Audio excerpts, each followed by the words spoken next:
Hello everyone, welcome to the Smashy Business Show. Today is Monday, the 3rd of February. Finally, the second month of the year has started. I am Abdul Majid. And I'm Richard Fitzgerald. And today we're going to talk about a lot of interesting stuff, but let's start with what we're seeing in the Bitcoin market, the cryptocurrency market. Yesterday I bought it around 98, but now it has fallen down to nearly 92,000. And everyone is saying it's because of Trump's tariffs, because he's put 25% tariffs on Canada, on Mexico, and 10% more tariffs on China. And I think the trickle-down effect will come to the Middle East as well, Rich? Potentially, yeah. I mean, the dollar is pegged in the import and export. If tariffs are there, tariffs are there. Didn't he say that, wasn't one of his things that he was going to put 100% tariffs on something? He was like, if the people who are in the BRICS countries, if they actually launch their own currency, then I'll tariff them 100%. Yeah, he seems to, Trump has his ways. I think, what it's like, Abdelmajid, is when someone is a negotiator, if they have the same playbook the whole time, you know how to counter it, and you know whether to call a bluff. It's like a football team when they come up in the Premier League or in any league around the world, or in the RSL league in Saudi, and they play a certain way, like Al Qasadiya at the moment, who are third in the league. Let's keep the Saudi the leagues in the region reference. And when they play a certain way, the next season the people have figured them out. I think some of the stuff might backfire. Anyway, as you said, 2 weeks ago, Trump was inaugurated. People thought that Bitcoin was going to 200k, and it's back down at 93. But look, if we've learned anything about Bitcoin, is that it fluctuates and it's speculative and it's in the news, and here we are talking about it. But as you said, it's the start of February. We're in busy season. We've just had SEF, and as you mentioned to the guests in the shows last week, Smashy Business will be at business conferences between now and February in Sharjah, Dubai, Doha, Riyadh, and Cairo. We're going everywhere. SEF, STEP, Web Summit Qatar, Leap in Riyadh, and Rise Summit this week in Cairo as well. And we're going everywhere, but there is activity everywhere. And I'm more excited about the startup stuff in the region than I am on whether Trump has an impact on some meme coin. And his own meme coin is flopping as well. But that's another thing. But I bought that at the peak for a bit of fun, and now it's just all gone. But anyway, just for hint's sake, what is your idea of buying crypto? Do you buy it in short term and then sell it, or it's a long term plan for you? Because everyone has a different game. I would take it and sell it after 2 months when it goes up. I can sit on it.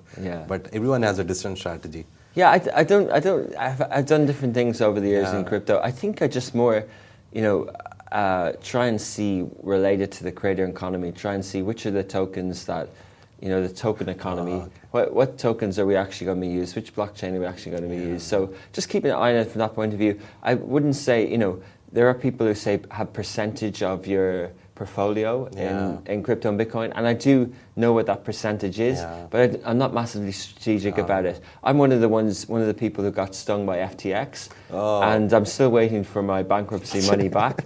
And I still have a bit of FOMO because the price at the time, I think I had nearly one Bitcoin plus other coins at the time in 22 is 1/4 or 1/5 of what it is now.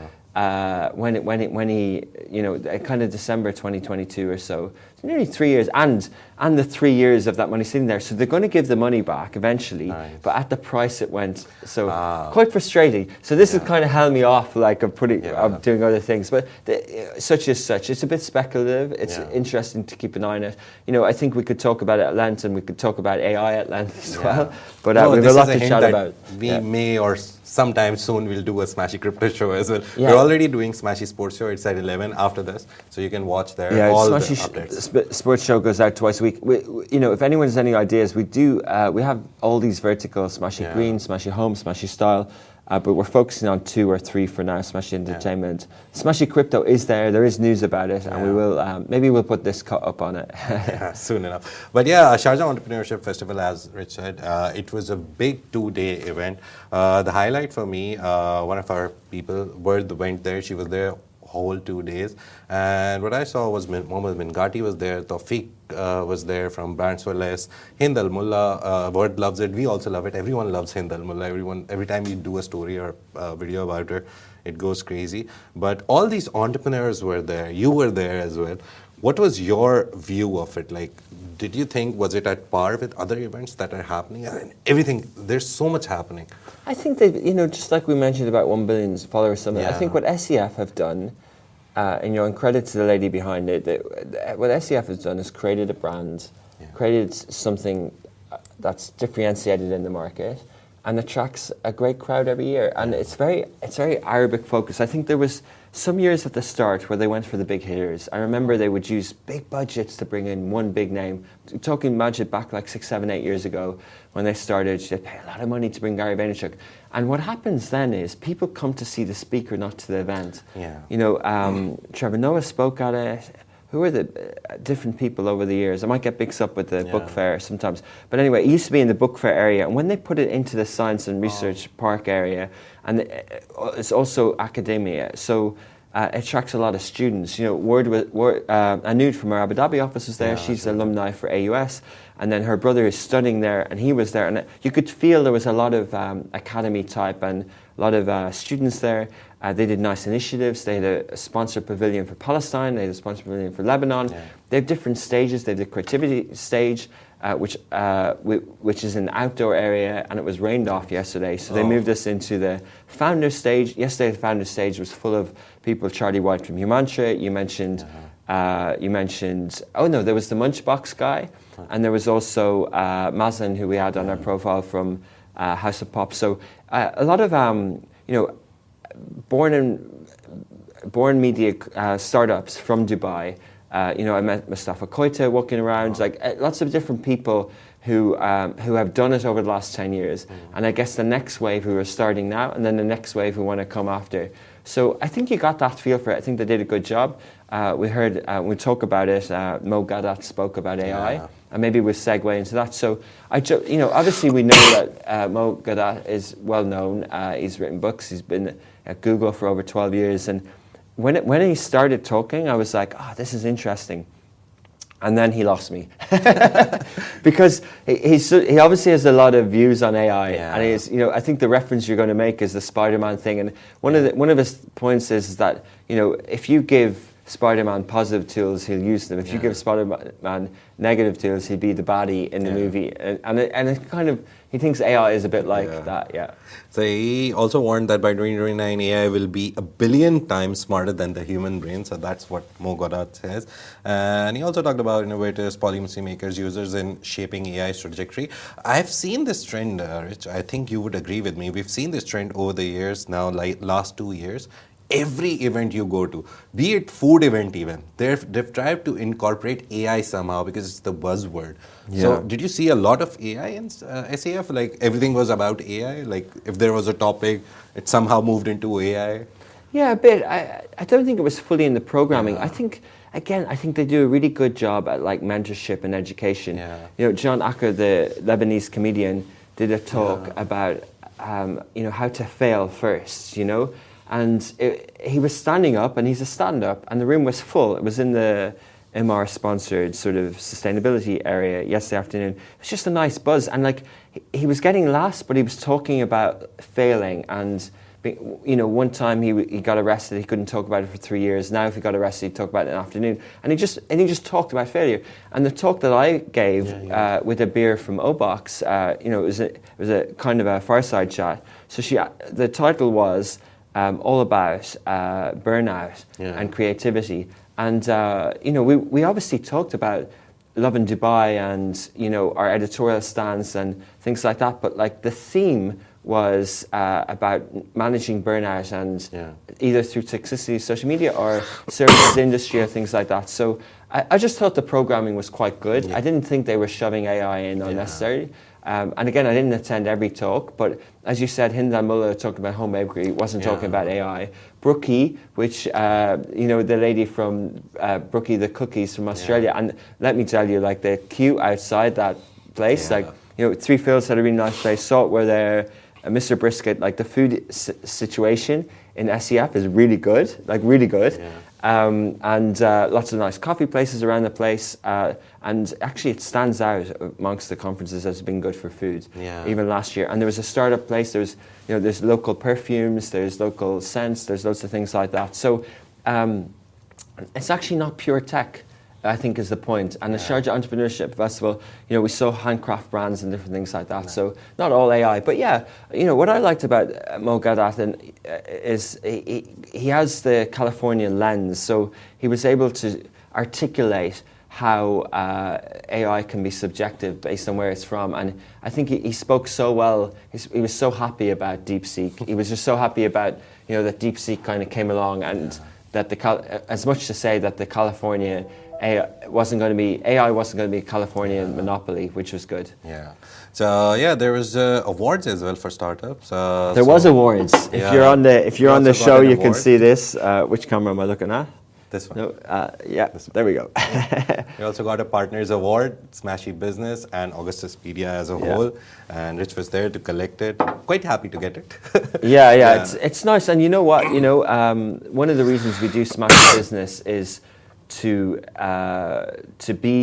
create the content that people at these events want to consume on a daily basis. And some of the names that I mentioned at the start really like this content. Obviously there's love in Sharjah as well, but they really like this content, so we just keep going with it. Yeah. Recently we got a comment from someone who came here that they really like how we cover startups which are not really covered by anyone, the smaller ones who get pre-seed 1.5 million.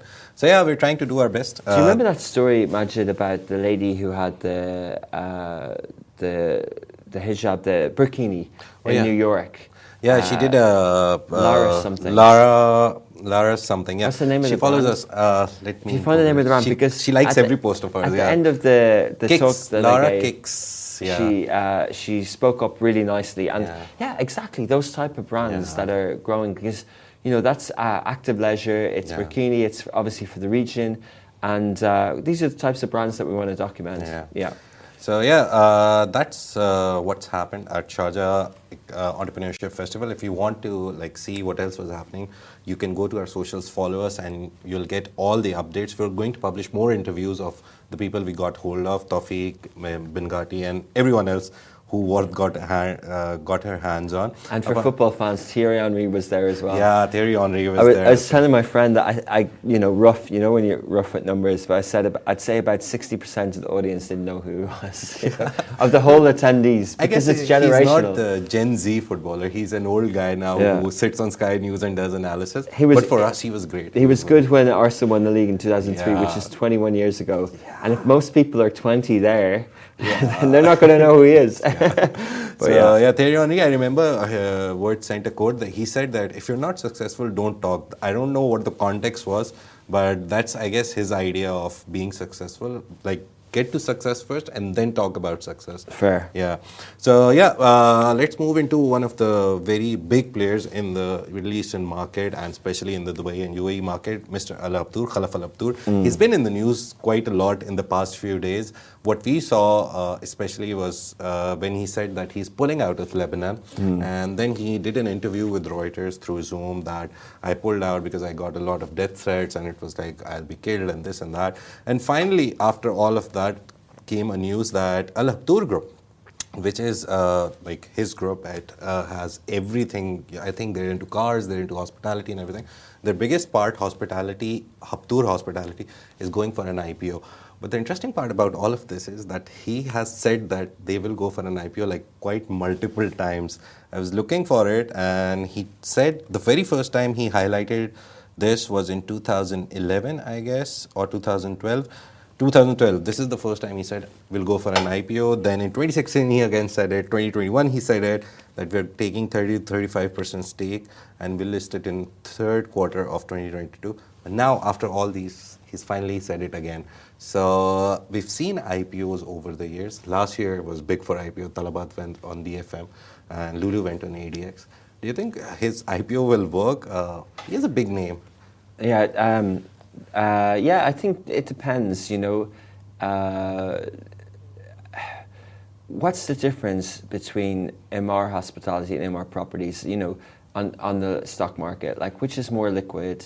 What's the Emaar earnings per Hospitality, shares? Emaar Properties is bigger because I saw that. Well, this is my point. Yeah. If you let me, this is my point, that MR Properties dividends are so high and so active that I'm not so sure about the hospitality IPOs and DFM. I'm not so sure in them. Yeah. And Habtoor obviously have a stronger hospitality business with the hotel and everything.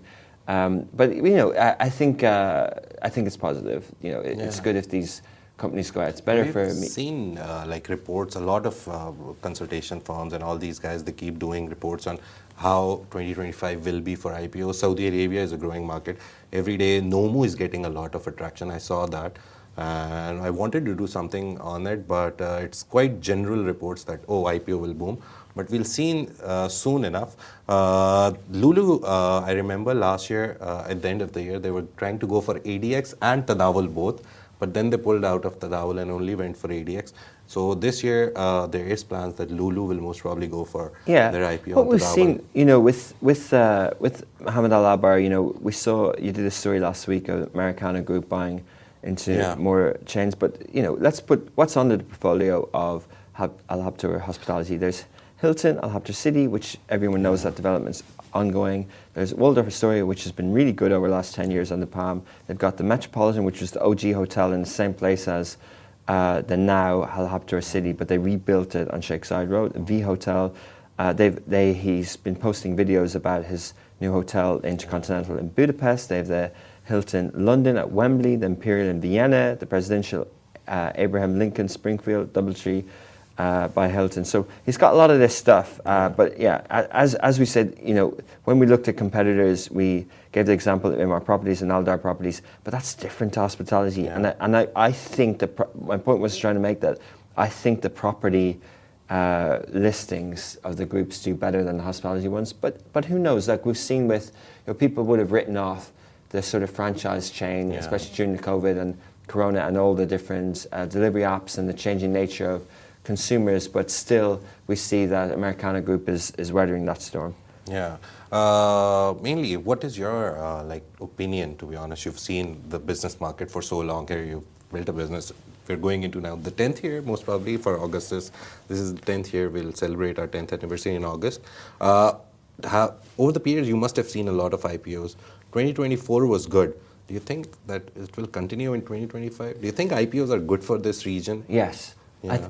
I'll tell you why, because one of the strongest pillars of the biggest economy in the world is its capital markets. Yeah. It's the US economy, it's capital markets, and I think it's a pillar to a good economy, having strong capital markets. And I think, that's why each country in this region, or each capital, or each city even, is trying to have their own capital markets. Yeah. There's history in the region that we talk about Kuwait and the Boursa, and there's history. EGX is sort of, vibrant as well. But I think it's good. There's been a slowdown in the US on IPOs. They're waiting for it they're talking themselves into a comeback. But I think we have that sort of phasing, don't we? We had the sort of semi-state things. It wasn't, imagine there weren't many. I think the first one was ADNOC Distribution, and then another ADNOC, and then when the whole Aramco thing was quite massive, and then the UAE's sort of approach to list sort of private companies, whether it's even Americana or Lulu or Brigil and these companies that all went out on top of the Parkins, the Salex and things like that, on top of the ones that were already there. But people still think that it's not liquid enough. Yeah. People are trying to, as you mentioned, do dual listings. I know of one that's listed in the stock market in Abu Dhabi. I won't say which one. It's in this maybe this crypto space, and they're looking at a US dual listing as well. Oh, nice. Yesterday, I was with the former CFO of Swivel, and they did a dual listing in Nasdaq and DFM. Through SPACs, and it didn't work as well, but it's making a comeback. So it kind of depends. I think it's good. It's good to have good, strong capital markets. It helps transparency, but not every company is ready for it. And I don't think it's also the best vehicle for growth. I think you have to be at the right stage. Yeah. Because we saw with Lulu, they were like, we want expansion. That is why we went for an IPO. And So let's Spinneys, see. yeah. Yeah, but their prices are like where they opened. It's the same. They didn't go like above board. The biggest price going up we saw was Emaar Properties. Yeah. Apart from that, they're very stable kind of the capital markets in Dubai, Abu Dhabi, Saudi. They're very stable. You won't see like you invest 100,000 and you'll become a millionaire over the day. But it'll give you constant returns. That's the good part about it. You also get like half-yearly, quarterly returns from the big players. Yeah. So for that, I guess that kind of investment in this region is good. It's the dividends, it's the yield. It's, we've had high interest rates for a while, and the bonds have been coming 5-6%. But a lot of these IPOs pay 70% of dividend. Yeah. They're utilities, they're cash cows, and they churn off a lot of dividends. Yeah. What have we got coming up? We have Etihad Airways. Oh yeah. It should be first quarter, so we're going very soon on this. They want to raise $1 billion, 20%. Dubizzle are going to do, so Etihad obviously will be on ADX. Dubizzle's going DFM at some point in 25. They want a range of 500 to $1 billion. Dubizzle obviously bought Beige and they kind of merged. 5 holdings, you talk about Habtoor Hospitality, 5 are going out in 2025. They want to be 2.5 billion to 3 billion. So, these are unicorns. 5 owners are unicorns, a privately owned valuation of over $1 billion. And then, so those are the kind of 3 headline ones that everyone will know this year. And, Dubizzle is obviously that semi-tech one. Yeah. So, we haven't had many of those. We had Talabat, obviously. And then you've got an airline. The first airline, I think, in the region. In 20 years. Is it? Qatar or Kuwait went for it like 20 years ago. So Etihad would be the first one after 20 years. Okay. But they've been delaying the plans. They have started their roadshow. So they're marketing it to local and international investors. We did a story about that. So soon enough, we'll see that they'll see the market, they'll test the market, and then maybe they'll step in. The idea is to do it before the first half of this year. Emirates is the biggest thing that I saw apart from this list, but they have no official record of saying it. Everyone just keeps reporting it. I remember Bloomberg, when they were talking about the Etihad IPO, they also mentioned Emirates that there are plans, but they're not on paper and officially right now. But Emirates will soon try to go for an IPO as well. So all of these big players are trying to get money to maybe expand more. That's the main idea, I think, right now in the market. Get the money from the public and expand. And obviously, they pay good dividends, so public is always happy about it. The banks used to give them the cash. Yeah. Let's see. So yes, talking about markets, the London-listed Dar Global, they have started working on the $531 million Trump Tower Jeddah project.